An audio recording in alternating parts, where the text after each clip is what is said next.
एक व्यक्ति भारत से लंदन जाता है घूमने के लिए। वहां पर एयरपोर्ट से उतरकर वो एक टैक्सी लेता है वहां जाने के लिए जहां उसे पहुंचना है, शायद किसी होटल में। टैक्सी का ड्राइवर कहता है वहां पहुंचने के लिए आधा पौन घंटा लगेगा। क्या मैं आपको कोई कठिन प्रश्न पूछ सकता हूं? वो व्यक्ति कहता है क्यों नहीं, मेरे लिए कठिन कुछ भी नहीं। वो व्यक्ति पूछता है प्रश्न बहुत कठिन है, आज तक कोई उत्तर नहीं दे पाए। वो भारतीय कहता है पूछो। वो कहता है कि मेरे माँ बाप की एक संतान है, पर वो ना मेरी बहन है ना मेरा भाई, तो वो कौन है? वो व्यक्ति सोचने लगता है, उसका सिर चकराता है, बार बार सोचता है ऐसा क्या होगा जो ना भाई है ना बहन, नो तो फिर कौन? वो सोचते रहता है पर उसे उत्तर नहीं सूझता है और आखिरकार वो हार मान लेता है। व्यंग्यात्मक लहजे में वो टैक्सी ड्राइवर कहता है आखिर हार गए ना, और उत्तर तो सीधा साफ है, मैं खुद।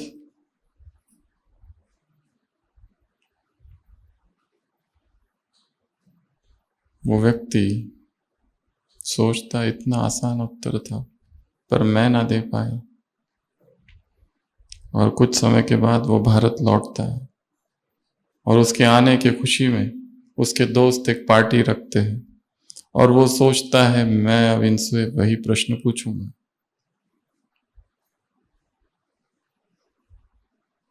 बदला भी तो लेना है।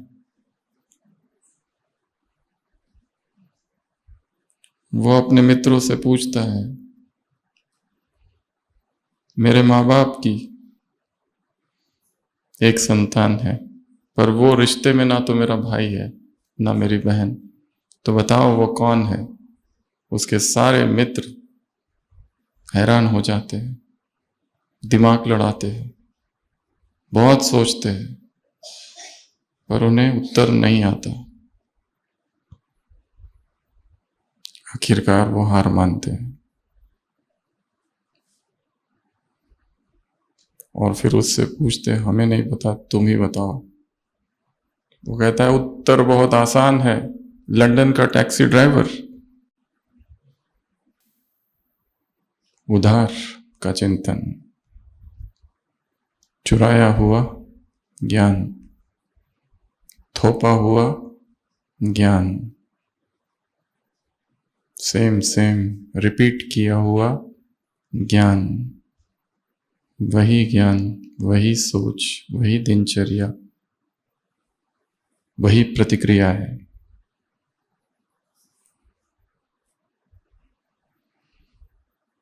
जीवन का एक सूक्ष्म पाप यांत्रिक हो जाना है। मशीन केवल रिपीट करते रहना, वही वही करते रहना, और जिसमें नवीनता ना हो। द रिदम, द एनिमेशन बोल रहा है जब खो जाता है तब जीवन एक रोबोटिक, अत्यंत उबाऊ, बोरिंग बन जाता है। वही वही चीज, वही वही कार्य, उसमें कोई स्पार्क नहीं है। जैसे कोलू का बैल गोल गोल घूमता है, केवल शब्द रटे हुए हैं, कमेंट्रीज रटी हुई है, परंतु उसमें कोई अनुभव नहीं, केवल तोता रटन।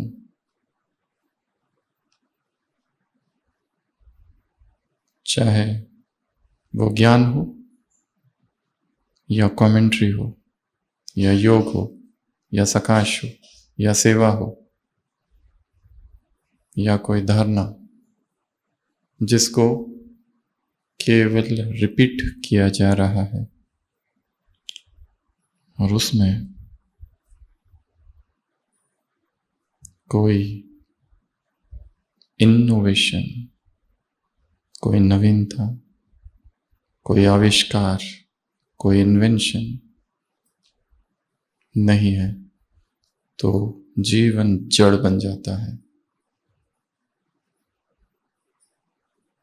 जीवन रुक जाता है और रुका वो तालाब बना, बहा वो गंगा, जिसमें सीखने की ललक खो जाती है, जिसमें व्यक्ति वही पुराना अपने सिर पर ढोता है और वही लिए हुए चलता है, और ऐसा बोझिल जीवन और ऐसा उबाऊ जीवन और ऐसा बोर्डम से भरा हुआ जीवन फिर योगी जीवन नहीं रहता। वो एक मशीनेशन, एक मशीन,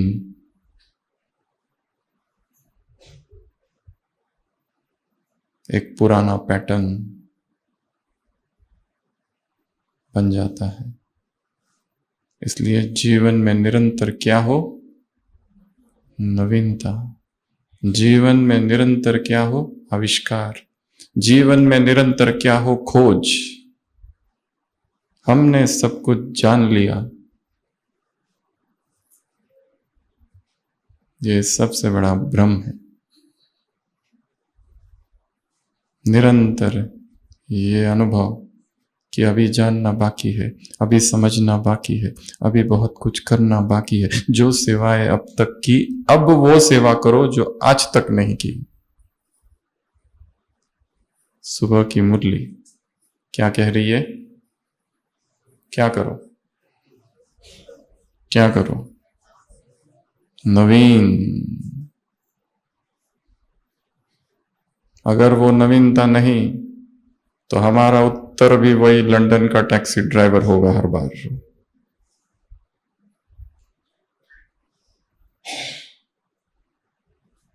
हमारा अपना चिंतन, हमारा अपना मनन, अपना विवेचन, अपनी समीक्षा, अपनी विचारधारा अगर नहीं है तो हम वही लेंगे जो हम पर थोपा जाएगा, सुनाया जाएगा, जो हम पढ़ेंगे। इसलिए सुबह की मुरली की सबसे क्रांतिकारी घोषणा कौन सी है? नवीनता। इन्वेंशन करो। बाबा केवल योग कहने करने के लिए नहीं कह रहे। क्या कह रहे हैं? नवीनता। और नवीनता करने की एक विधि इसी मुरली में बताई है। वो कौन सी, वो आप बताएंगे।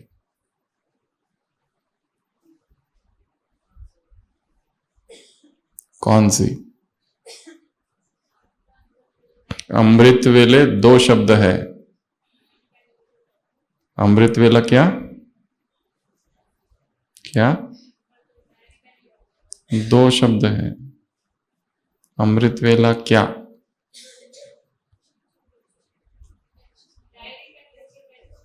डायरी शब्द मुरली में है।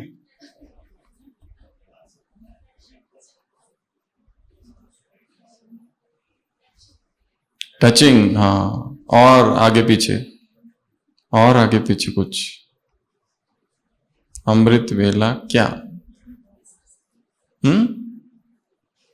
अमृत वेला क्या? क्या करो? क्या करो? बैठो और सोचो। क्या करो? बैठो। बैठना तो आता है, और सोचना केवल सीखना है, और उसके लिए एक जीवन भी पर्याप्त नहीं है। वो जीवन पर्यंत की साधना है। सोचना, विचार, चिंतन, मनन, अध्ययन, विवेचन, क्रिटिकल एनालिसिस।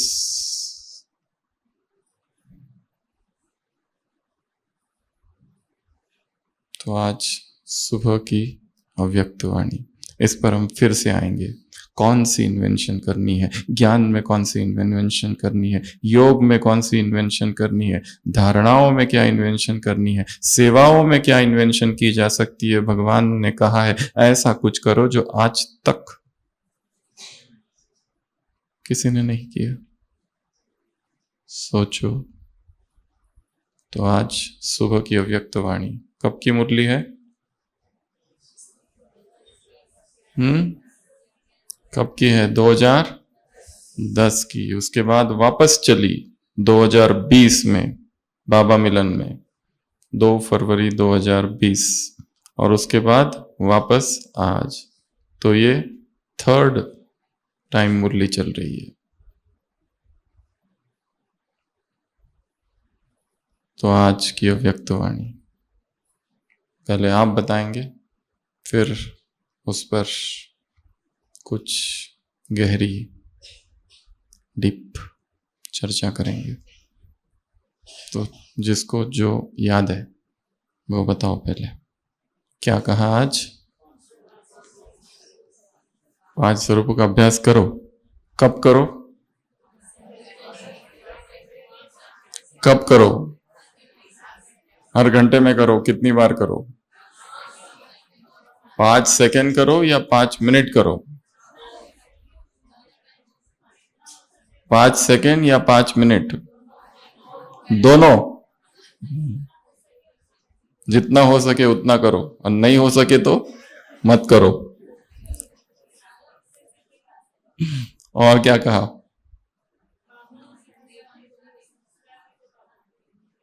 संस्कारों के बारे में एक बहुत अच्छी बात इस मुरली में आई है। कौन सी?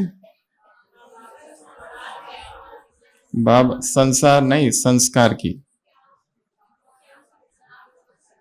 त्याग और तपस्या अलग। नहीं, संस्कार कब प्रकट होते हैं? दूसरों के सामने। संस्कार अकेले में नहीं प्रकट होते। कब आते हैं बाहर? दूसरों के सामने। एकांत में बैठे रहो तपस्या करते, तो कहां से क्रोध आएगा? जब संपर्क में आएंगे तो आवेश। और क्या कहा? क्या कहा?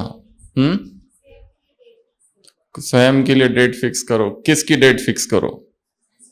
संस्कार परिवर्तन की डेट फिक्स करो। तो इसमें एक सुंदर एक्सपेरिमेंट हम कर सकते हैं। एक एनवलप लेके, ठीक है, उसके अंदर हम लिखे कि हमें कौन सा संस्कार परिवर्तन करना है, एक, या फिर एक चित्र जैसा बनना है वैसा, या फिर कोई आदत जो हमें धारण करनी है। संस्कार स्वभाव नहीं है, संस्कार रिपीटेड हैबिट्स है। कोई आदत, कोई दिनचर्या, कोई स्वरूप, शरीर कैसा दिखना चाहता है वो भी हो सकता है। स्ट्रॉन्ग, फिटनेस, उसको एनवलप में डालना, एनवलप बंद करना, और एनवलप के ऊपर डेट लिख देना कि ये कब तक करना है, इस डेट तक। और वो एनवलप की डेट रोज देखनी है, और जब डेट आएगी तब खोल के देखना क्या हुआ, वैसा हुआ कि नहीं हुआ।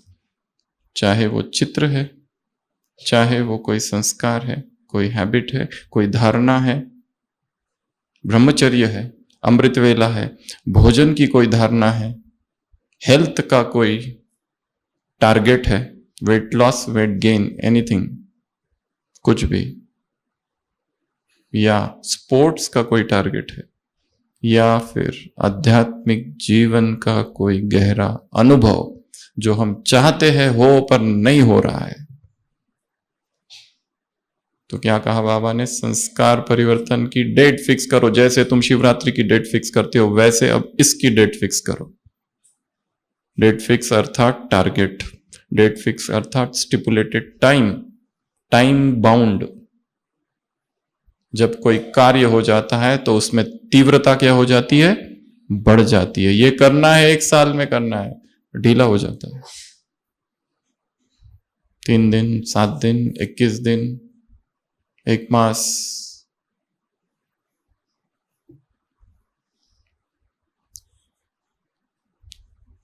तो क्या करो? संस्कार परिवर्तन की डेट फिक्स करो। Next point. और क्या कहा आज?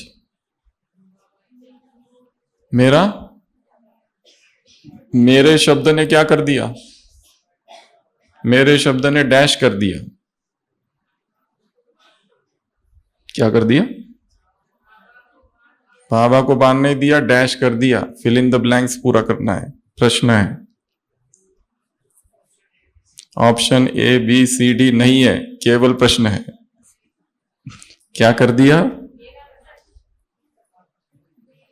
मेरे शब्द ने क्या कर दिया? कमाल।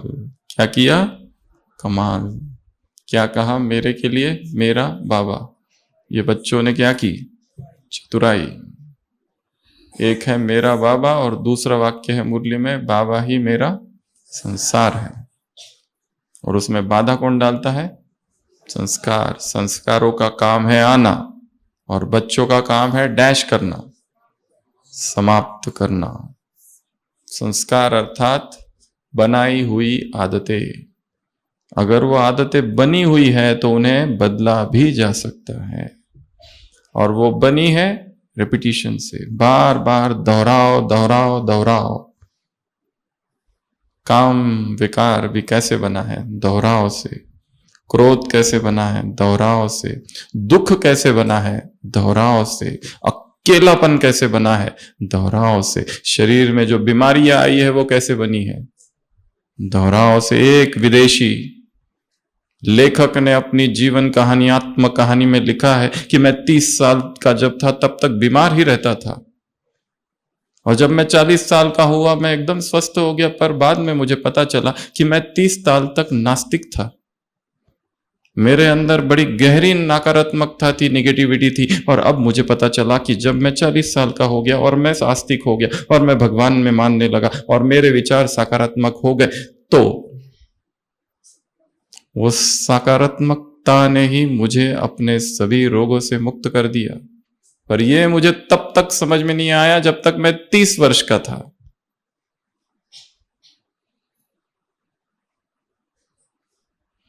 नकारात्मकता संस्कार है। कैसे बना? Repeat repeat repeat.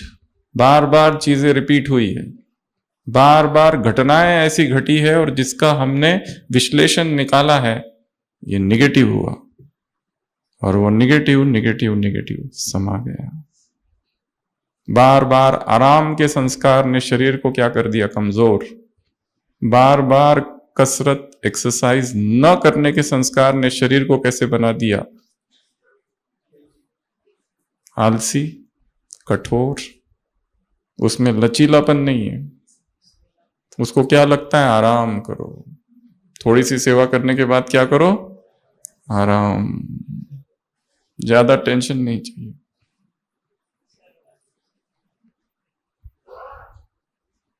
Friedrich Nietzsche को किसी ने पूछा था, महान जर्मनी का विचारक, कि जीवन का सिद्धांत क्या है, जीवन जीने का। उसने एक ही शब्द में उत्तर दिया था, लिव डेंजरसली। खतरा पूर्वक जीवन हो, खतरे से भरा हुआ जीवन हो। आरामदायी जो जीवन है उसमें कोई क्रांति नहीं है। जहां खतरा ही खतरा है, संघर्ष ही संघर्ष है, जहां कॉन्फ्लिक्ट है, जहां अपने कंफर्ट जोन से व्यक्ति बाहर है।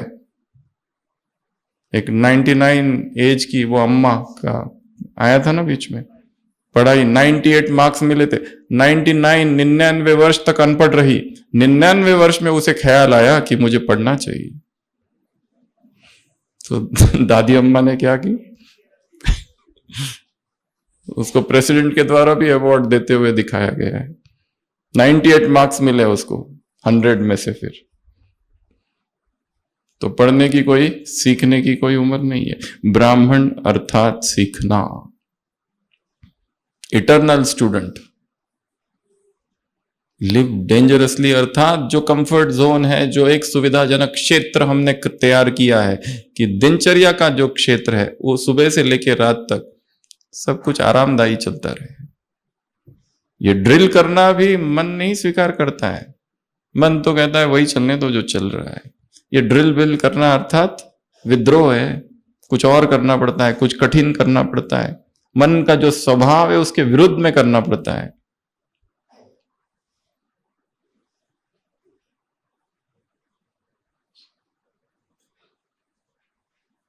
पुरुषार्थ अर्थात विद्रोह, अपने ही संस्कारों के साथ। भीतर जो मंत्री बैठा है बिना चुनाव के, उस सत्ता को उखाड़ के फेंकना, आंदोलन, प्रोटेस्ट, स्पिरिचुअल एक्टिविस्ट। और क्या कहा आज की मुरली में? स्मृति। और क्या कहा? निर्विघ्न। कितना महीना सेंटर निर्विघ्न होना चाहिए? 6 महीना। कितना अच्छा होमवर्क है। कौन बनाएगा, दीदिया कि हम? सेंटर किसका है? हमारा। हर सेवा केंद्र किसका है? हमारा। तो सेवा केंद्र को क्या बनाना है?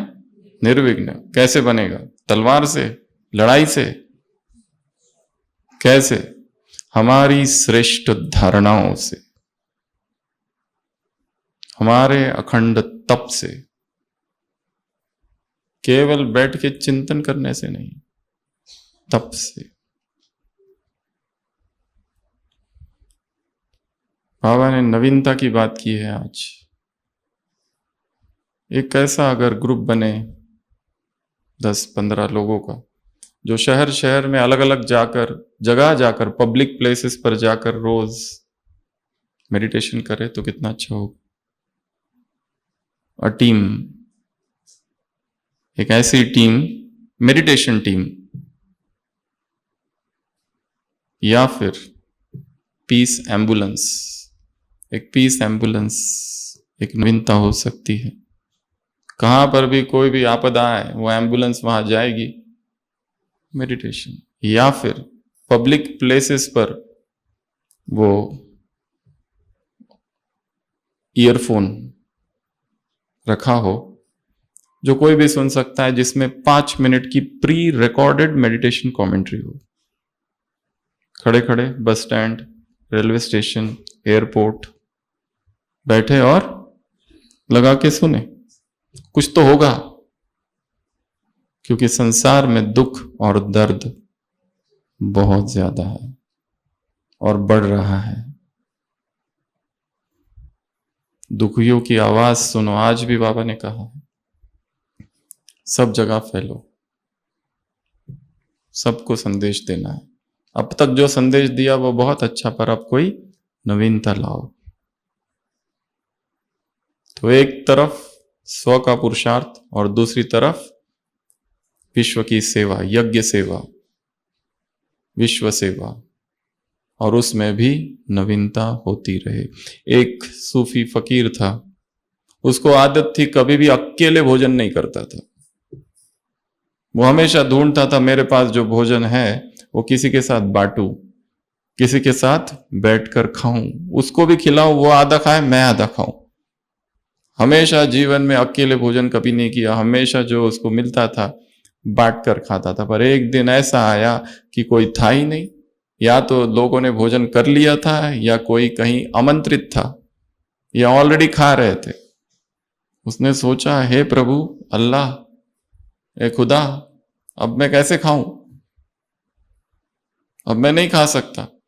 और उसी समय एक बूढ़ा भिखारी उसके दर पर आया और कह रहा है कि मैं बहुत भूखा हूं, सुबह से कुछ नहीं खाया।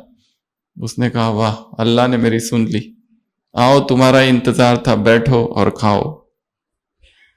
और वो बूढ़ा व्यक्ति बैठता है और भोजन करने लगता है, और जैसे ही भोजन करने लगता है ये फकीर उसका हाथ पकड़ लेता है, कहता है, तुमने अल्लाह को याद नहीं किया, बिना अल्लाह का नाम लिए और उसको याद किए तुम भोजन करते हो। वो बूढ़ा व्यक्ति कहता है, मैं अल्लाह को नहीं मानता, मैं किसी भगवान को नहीं मानता, सब बकवास है। और तब उसे क्रोध आता है कि तुम फिर ये भोजन नहीं ले सकते। और तभी आकाशवाणी होती है, मैं अल्लाह बोल रहा हूं, भगवान स्वयं, कि मैं इस व्यक्ति को पिछले 70 साल से खिला रहा हूं,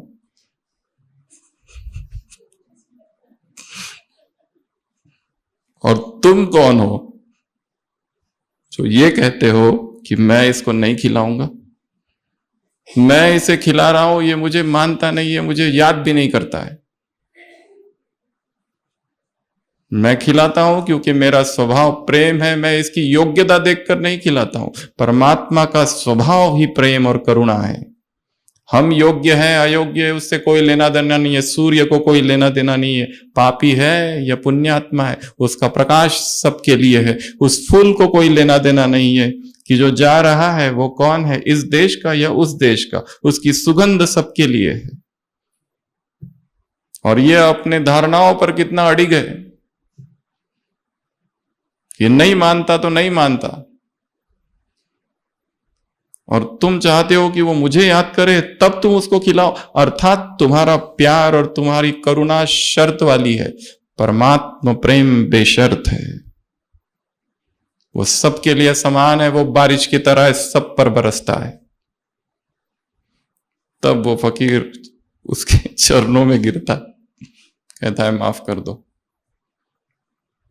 तो हमारा प्रेम, हमारी करुणा और हमारी सकाश किसके लिए हो?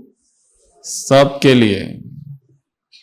अगर केवल एक व्यक्ति के लिए है कि इसका कुछ करो, मेरे पति को ज्ञान में लाओ और पत्नी की बुद्धि का ताला खोलो और बेटी को ब्रह्मा कुमारी बना दो, बाकी बने या ना बने उससे कोई लेना देना नहीं। बिना बेहद के वैराग के सकाश नहीं पहुंचती, अव्यक्त महावाक्य। किसके लिए हो? सबके लिए। अपने मोह को क्या कर दो? सार्वजनिक, यूनिवर्सल। और क्या कहा मुरली में?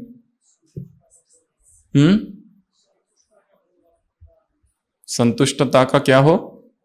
बोलबाला। और ऊपर से चालू करो मुरली, फर्स्ट लाइन से। कौन सी मुरली? सुबह तो सुनी थी, थोड़ा थोड़ा अच्छा सुनाया था। क्या? मास्टर सर्वशक्तिवान। बहुत बहुत सबसे पावरफुल लाइन इस मुरली की।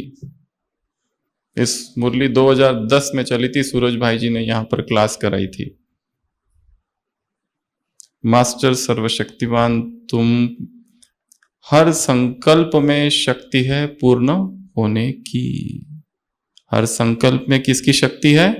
पूर्ण होने की। किसके संकल्प की? जो मास्टर सर्वशक्तिवान है। कितनी अच्छी लाइन है।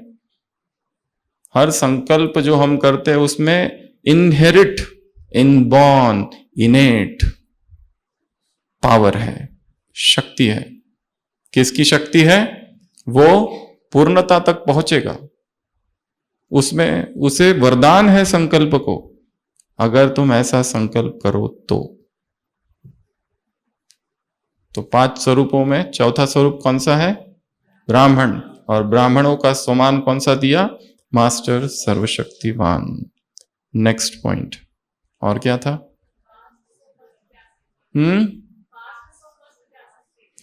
जो फर्स्ट टाइमर आए हैं उनके लिए क्या कहा? वो डबल पुरुषार्थी और डबल अटेंशन देना है, तब क्या होगा? वो लास्ट से फास्ट जा सकते हैं और उनका क्या होगा फिर? सेरेमनी। उनका क्या करेंगे? सेरेमनी करेंगे। और क्या कहा? टू लेट का बोर्ड अभी लगा नहीं है, 2010 अभी लग चुका है। नेक्स्ट, ब्रह्मा के 5 मुख कहां से आए?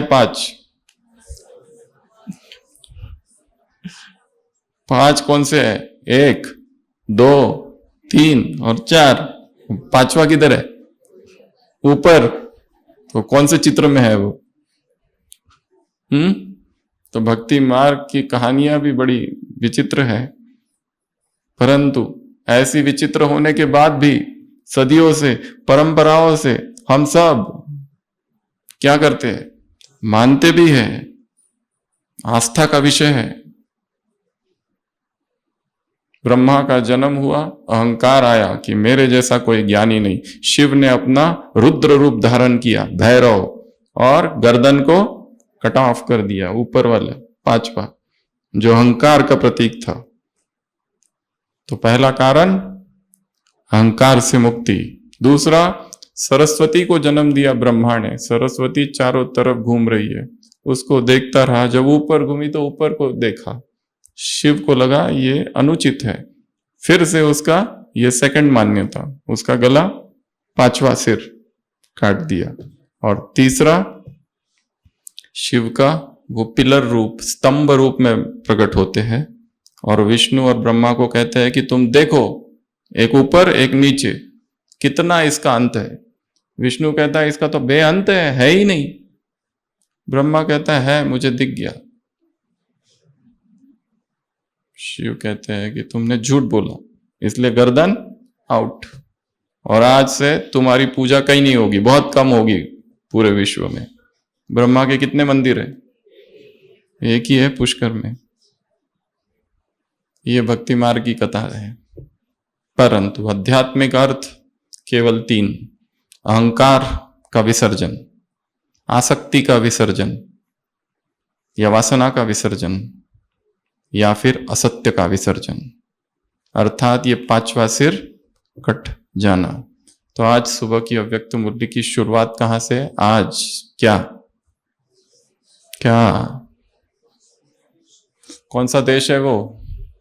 ओरिजिनल देश। और ये कौन सा है? डुप्लीकेट। ओरिजिनल का अपोजिट क्या है? डुप्लीकेट, सेकेंड हैंड, कृत्रिम। तो वो हमारा कौन सा देश है? ओरिजिनल देश। तो बाबा वहां से देख रहे हैं और बाप बच्चों को देखकर हर्षित होते हैं। और कौन से रूप देखे आज? पंचमुखी ब्रह्मा का रूप। तो तुम्हारे भी कितने स्वरूप है? 5। पहला अनादि स्वरूप। अनादि स्वरूप की 7 बातें बताओ। और देवताओं की 7 गुण, अनादि के 7 गुण, देवताओं के 7 गुण, द्वापर के 7 स्वरूप, ब्राह्मणों के तो बहुत है, फिर भी 7, और फरिश्तों के 7। सबसे पहला परमधाम। पहला, आत्मा कैसी है वहां? निराकार। दूसरा, निर्वाण, आवाज से परे। तीसरा, 5 तत्वों के आकर्षण से परे। अगला, आत्मा की स्थिति के बारे में पूछ रहे हैं। निर्संकल्प, निर्लेप, निर्संकल्प, निर्लेप, 5 तत्वों के आकर्षण से परे, निर्विकार, निराकार, और परम धाम में आत्मा की स्थिति। असोच, हाँ ये भी कहा जा सकता है, वो तो विचारों से परे है। निर्संकल्प उसमें आ गया। और निराधार, आत्मा किससे लटकी हुई है? कोई है क्या? डंडा या रस्सी? परमधाम में आत्मा कैसी है? निराधार। तो अमृत वेले इसका अभ्यास करना है कि मैं आत्मा परमधाम में हूं, निराकार, निर्विकार, निराधार, निर्लेप, निर्संकल्प, निरंकार की बात नहीं है वहां पर, निर्माण की भी बात नहीं है वहां, परम धाम, निर्वाण बोल दिया, आवाज से परे और तत्वों के आकर्षण से परे। तो ये 7।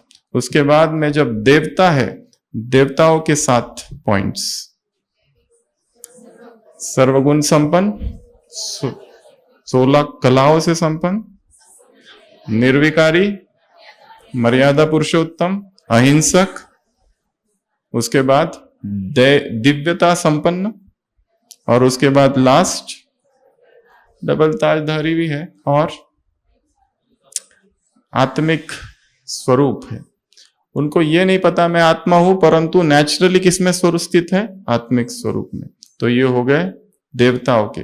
पूज्य के 7 रूप,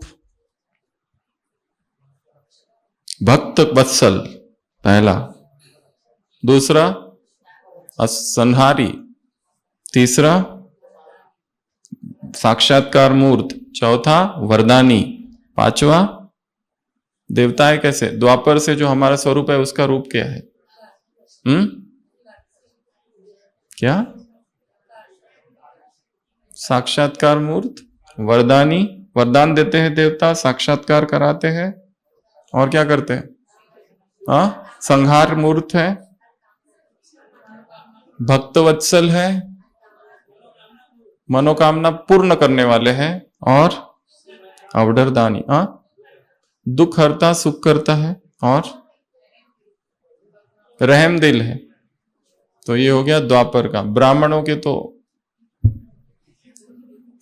फिर भी मेन आत्माभिमानी, पवित्र, मर्यादा पुरुषोत्तम बनना है, पर और इसमें तो हजारों जितने स्वमान है वो सब है, निर्माण चित्त से लेके सब आएगा उसमें।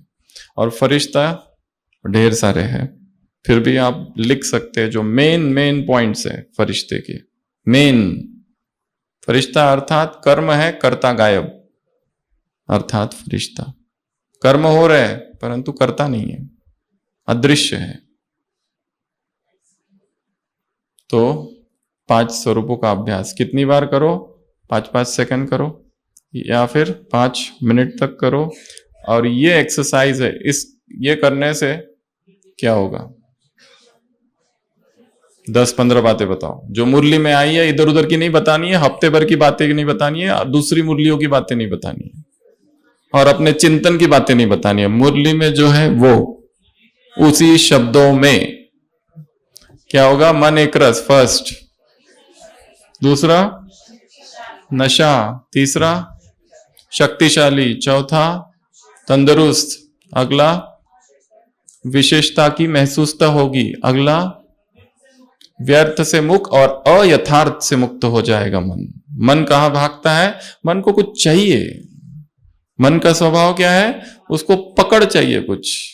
अगर उसको ऊपर वाली पकड़ नहीं दो तो नीचे का पकड़ेगा, अगर ऊपर को नहीं पकड़ाओ तो मोबाइल को पकड़ेगा, इच्छा को पकड़ेगा, प्यार को पकड़ेगा, किसी के हाथ को भी पकड़ सकता है कि तुम मेरे साथ रहना, मुझे छोड़ के मत जाना, तुम्हारे बिना मुझे अकेला अकेला लगता है। मन का स्वभाव है पकड़ना, अगर वो ऊपर को नहीं पकड़ेगा तो नीचे वाले को पकड़ेगा, और उसको पकड़ना है, कोई तो उसको चाहिए। तो क्या होगा? मन को बिजी रखना है। मन को बिजी रखेंगे तो मन जीत हो जाएंगे, जगत जीत हो जाएंगे। मन एक यंत्र बन जाएगा। किसका? मन मना भाव का यंत्र बन जाएगा। व्यर्थ से मुक्त, अयथार्थ से मुक्त, एक रस, शक्तिशाली, तंदुरुस्त, विशेषता, ठीक हो जाएगा। क्या कहा? मन ठीक हो जाएगा। मतलब अभी मन गैर ठीक है, अठीक है, अठीक ठीक बिल्कुल नहीं है। तुम्हारा मन क्या है? अभी बिल्कुल अठीक है। अठीक से क्या हो जाएगा? ठीक ठाक। तो मन को बिजी रखना है। किसमें बिजी रखेंगे? और इससे मन के मालिक बन जाएंगे। मन को ऑर्डर प्रमाण चला सकेंगे। मन बुद्धि संस्कार को ऑर्डर प्रमाण चला सकेंगे। 1 सेकंड में मन को कहो स्टॉप तो वो स्टॉप हो जाए। जब चाहो, जहां चाहो, जो संकल्प करना चाहो वो कर सकोगे। जैसे हाथ को हिलाते हो वैसे मन को। तो सारा खेल इस मन से अपने आप को अलग कर देना है, जो हम कोर्स में बताते हैं आत्मा में मन बुद्धि संस्कार है। पर साधना जो है वो है मैं अलग मन अलग, ये है साधना। मैं यहां हूं, ये मन है, मैं इसका मालिक हूं। मैं अलग मन अलग। ये मन सारे खेल रचता है, मन सारी दुविधाएं रचता है, मन सारा कॉम्प्लिकेटेड कर देते हैं चीजों को। और मन से दूर होते ही मन को देखना, ये विधि है मन का मालिक बनने की। साक्षी भाव कि क्या क्या रचता है वो। अभी अभी उसने ये सोचा, अभी अभी सोचा कि जाओ मेरी गलती है, जाके किसी से माफी मांगता हूं, और फिर सोचता है उसने मेरे साथ ऐसा किया, मैं उसको माफ नहीं करूंगा। फिर सोचता है मुझे बदला लेना है। अब अभी माफी मांगने का सोच रहा था, अभी षड्यंत्र सोच रहा है, क्या करूं इसका, कैसे इसको नीचे गिराऊं। Mind in its own place can make a heaven of hell and hell of heaven, Milton ने कभी कहा। अभी अभी स्वर्ग और अभी अभी नरक रचता है। तो ऐसे उपद्रवी मन को वश में करना है। चंचलम मन कृष्ण, हे कृष्ण मैं क्या करूं, मेरा मन बहुत चंचल है। ये तो हवा को कंट्रोल करने जैसा है, ये मन तो भागते ही रहता है। अभ्यासेन तु कौन्तेय वैराग्येन च गुह्यते। अभ्यास और वैराग, हे अर्जुन इन दो से मन को वश में कर। और अभ्यास कौन सा है? रूहानी ड्रिल।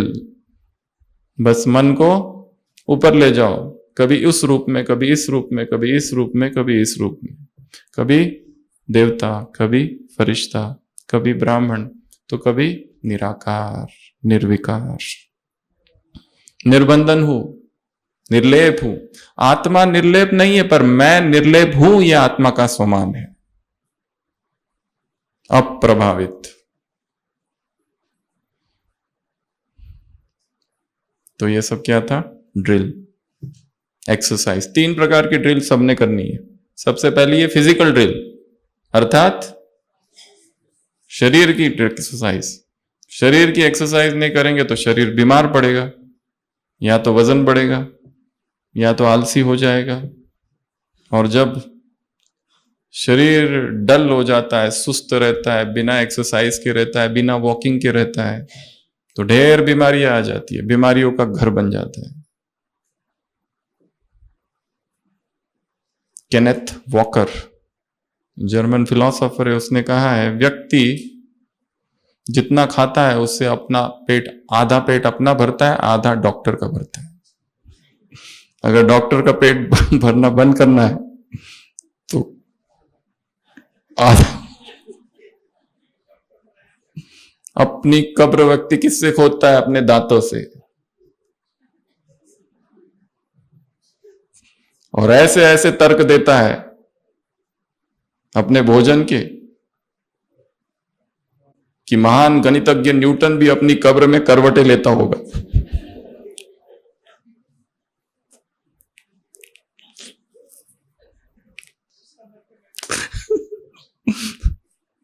बीमारियों के ऐसे तर्क देता है, हिसाब किताब जन्म जन्म के, पर जिह्वा पर कंट्रोल नहीं है।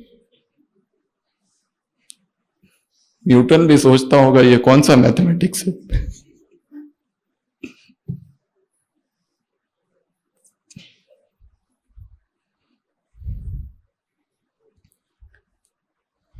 तो फिजिकल ड्रिल, शरीर की ड्रिल होती रहे। जब शरीर को मजबूत बनाया जाता है तो हम केवल शरीर पर काम नहीं कर रहे, मन पर भी काम कर रहे हैं।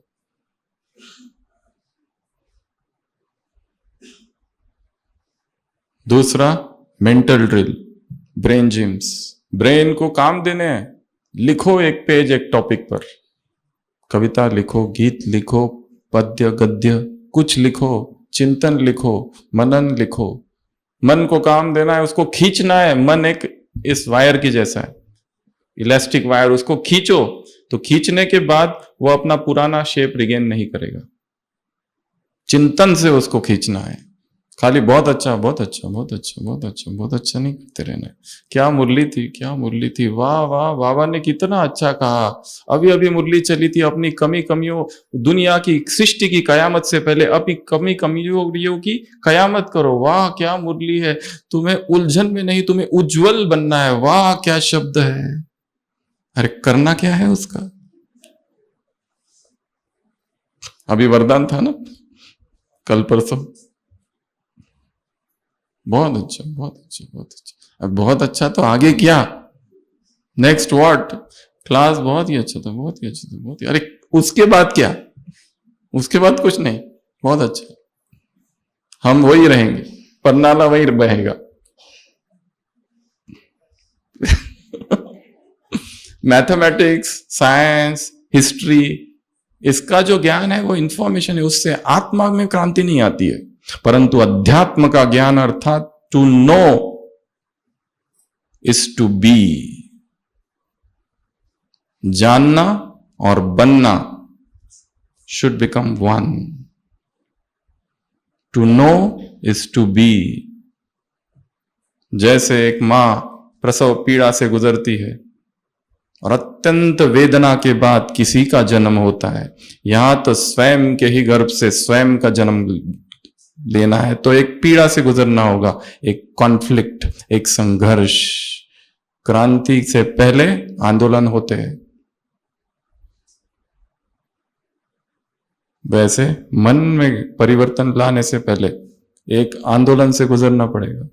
अब तक की जो विचारधारा है, अब तक समझ रहे थे ये मेरा प्यार है, मेरा प्यार है, अब पता चला प्यार कभी था ही नहीं, वो वासना थी। अब रिजेक्ट करना पड़ेगा, बड़ा पेन और बड़ा दर्द, बड़ी पीड़ा से गुजरना पड़ेगा। अब तक की जो अवधारणा है उनको उखाड़ कर फेंक देना, सत्ता पलट अर्थात अध्यात्म, ये कार्य है। आराम से बैठ के मेडिटेशन, मैं आत्मा हूं, सका जा रही है।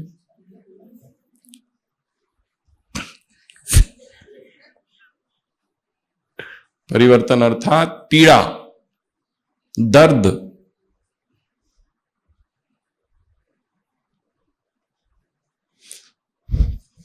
फिर नेक्स्ट पॉइंट ये होगा, फिर तीसरी ड्रिल है माइंड, सेकंड माइंड की ड्रिल करते रहना है, मन को काम देने हैं नए नए, लिखो कुछ तो करो। और तीसरा है आत्मा की ड्रिल, जो इस मुरली में आया है, तो इसको करते रहना, उसके ये सारे फायदे हैं। परंतु प्रॉब्लम क्या है, माया वार करती है।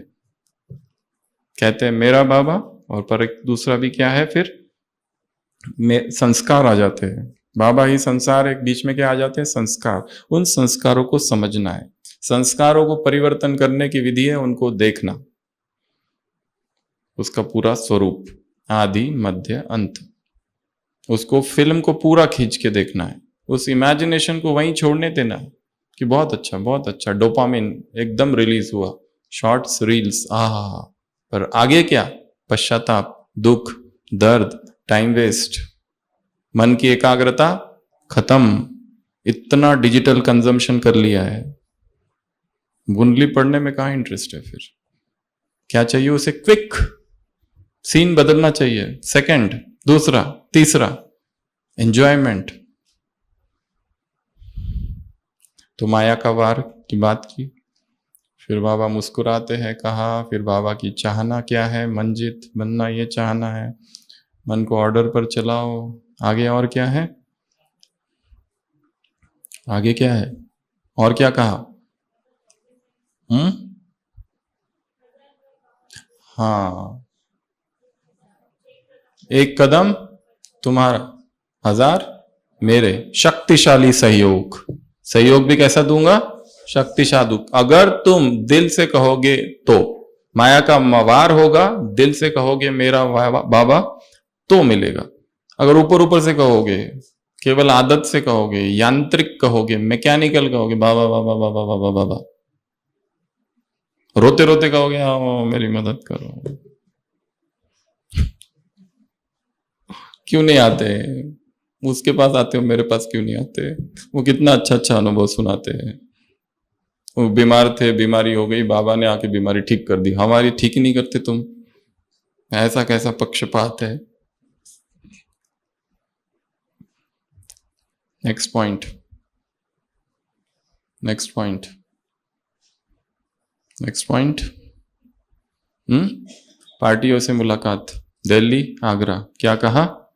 नवीनता। नवीनता कैसे लाएंगे नवीनता? अब ये है प्रश्न। नवीनता लानी है, इनोवेशन लाना है, आविष्कार लाना है। एक व्यक्ति होता है, वो अपने घर से इतना बोर हो जाता है, वही घर के सामने एक झील है, वही झील रोज रोज देख के वो प्रॉपर्टी डीलर को बुलाता है, इधर आओ।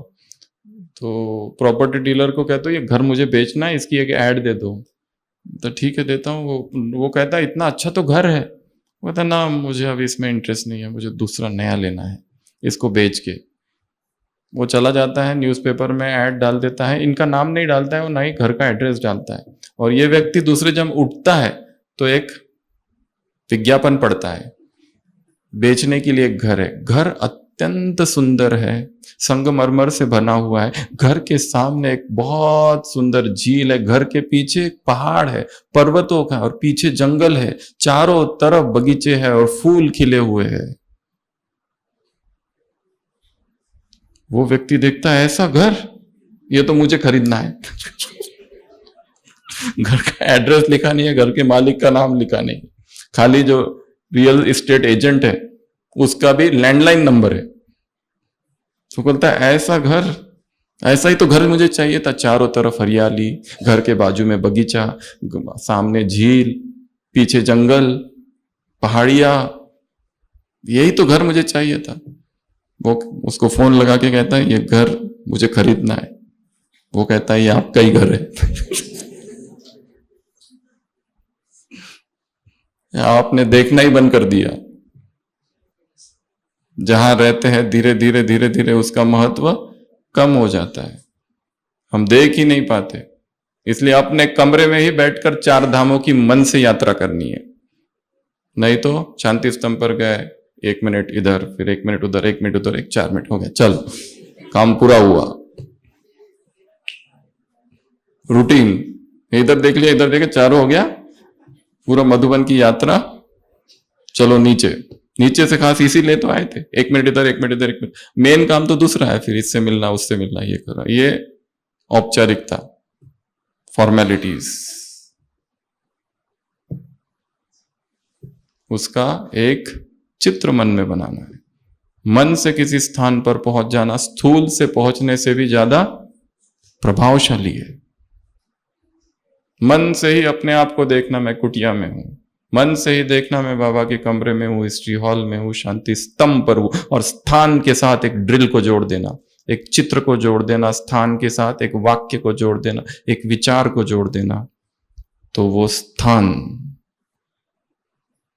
और हमारा वहां का प्रेजेंस पहले से मेंटली प्रिपेयर होकर अगर हम जाते हैं कि अभी मैं शांति स्तंभ पर जाऊंगा तो ये करूंगा, तो हम अलर्ट रहते हैं। नहीं तो बेहोशी में चक्कर लगा के 4 धामों की बेहोशी की यात्रा। और क्या कहा? तो नवीनता, हम सुबह आज चिंतन कर रहे थे नवीनता के विषय में। इसमें कुछ पॉइंट्स लिखे थे। एक तो पीस एम्बुलेंस बताया, एक तो साइलेंस जोन, फिर लाइब्रेरी 100, फिर काइंडनेस एटीएम, सोल कैफे। ऐसा कोई एक कैफे हो कि जहां पर लोग केवल ज्ञान का चिंतन करने जाए, जो भी उनको पीना है पिए, पर व्यर्थ की बातें ना हो, ऐसा सोल कैफे। ऐसी कोई लाइब्रेरी। केरला में अभी हम पढ़ रहे थे एयरपोर्ट पर, एक बच्चा था 10 साल का, एमए नाम का। तो उसने क्या किया, एक लाइब्रेरी बना दी उधर केरला में, बच्चों की लाइब्रेरी। और उसको प्रेरणा मिली, एक व्यक्ति था एक स्टोरी में, वो मछलियों को, जो लहरों से मछलियां आती है उनको वापस फेंक रहा था। एक दूसरा युवक हंसता है, सारी मछलियां, तो मूर्खता है, सारी मछलियों को कैसे कब फेंकोगे, जो तड़पती है ना मछलियां, एक एक पकड़ के समुद्र में डालता था। वो युवक, वो बूढ़ा व्यक्ति कहता है इस मछली को फर्क पड़ता है। इस कहानी को सुनकर ये जो 10 साल का लड़का, 10वीं का कक्षा का लड़का 2018 में एक स्नेह स्पर्शम लाइब्रेरी बनाता है, ऐसी टूटी फूटी, और सारे गांव में जाता है, किताबें रखता है वहां पर। लाइब्रेरी बढ़ती है और किताबें आती है, फिर जो बच्चे पढ़ नहीं सकते स्कूल के बाद उस लाइब्रेरी में जाते। आज केरला की सबसे बड़ी लाइब्रेरी है, वो run by school and authorised bye Kerala child health commission, और उसके बहुत सारे ब्रांचेस बन गए। उसको प्रेरणा इससे आई कि एक बच्चा भी पढ़े तो ये होगा।